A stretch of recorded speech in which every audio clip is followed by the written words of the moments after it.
చెన్నై వెళ్ళడానికి ముందు అసలు మీ నేపథ్యం ఏంటి? చాలా అతి పేద కుటుంబంలో పుట్టాను నేను. ఎంత పేద కుటుంబం అంటే కుటుంబం పెద్ద కాదు, పరిస్థితుల వల్ల పొగాకు వ్యాపారం చేసేవారు మా నాన్న. అప్పట్లో గోడౌన్ ఉంటే గోడౌన్ కాలిపోయింది. అప్పట్లో ₹1,00,000 వాల్యూ అది. ఇన్సూరెన్స్లు ఉండే కాదు. దాంతో మా బ్రదర్స్ ఇద్దరు చదువుతున్నారు. నా చదువు వచ్చేసరికి ఐ మీన్ ఫస్ట్ ఫారం అంటే ఆరో తరగతి చాలా మంచి మార్కులతో పాస్ అయ్యాను నేను. పాస్ అయిన తర్వాత ఇన్సిడెంట్ జరిగింది. నన్ను మాన్పించేశారు.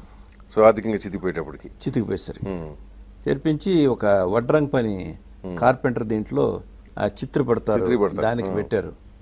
నేర్చుకోవడానికి నెలకు రూపాయి ఇస్తారు. ₹1,00,000. అట్లా ఉండగా ఒక రోజుని ఆ స్కూల్కి పెడతా మా మాస్టర్ గారు సైకిల్ నా అదృష్టవశాత్తు అనుకుంటా చైన్ ఊడిపోయింది. నేను అక్కడే చైన్ వేసుకున్నారు. నేను పరిగెత్తుకుంటూ వచ్చి చైన్ వేశాను. అదేమిటో నువ్వు ఇక్కడ ఉన్నావు అన్నారు. మానేశానండి, నాన్న చదివించలేనన్నారు. కాబట్టి ఇక్కడ వడ్రం పనికి చేరాను.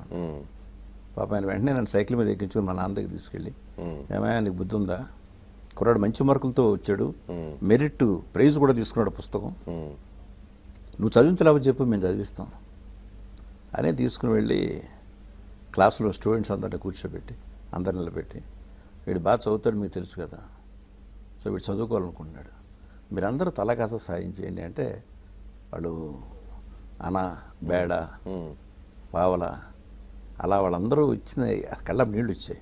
అంటే వాళ్ళ మానవత్వానికి అది స్కూల్ ఫీజు కట్టి స్కూల్లో చేరారు. తర్వాత స్కాలర్షిప్ వచ్చింది. సో ఇప్పుడు always I'm number 1 as a student. అలాగే స్టూడెంట్గానే క్లాస్ లీడర్గా ఉండేవాడు. స్టూడెంట్గానే స్కూల్ పీపుల్ లీడర్ అయ్యాను, ప్రెసిడెంట్ అయ్యాను. కాలేజీకి వచ్చిన తర్వాత అదే పొజిషన్.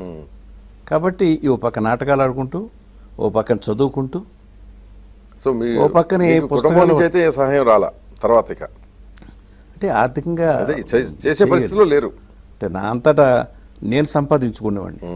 స్కూల్ అయిన తర్వాత ఫ్రూట్స్ కూడా భుజం మీద కావిడి వేసుకుని అరటిపళ్ళు అమ్మి నేను డబ్బులు సంపాదించుకుని ఆ డబ్బులతో పుస్తకాలు కొనుక్కున్నాను. సో అంచేత ఆల్మోస్ట్ పేదరికాన్ని ఆకలిని చూసినవాడిని. సో దాంతో అవకాశాలు కూడా తర్వాత కలిసి వచ్చాయి.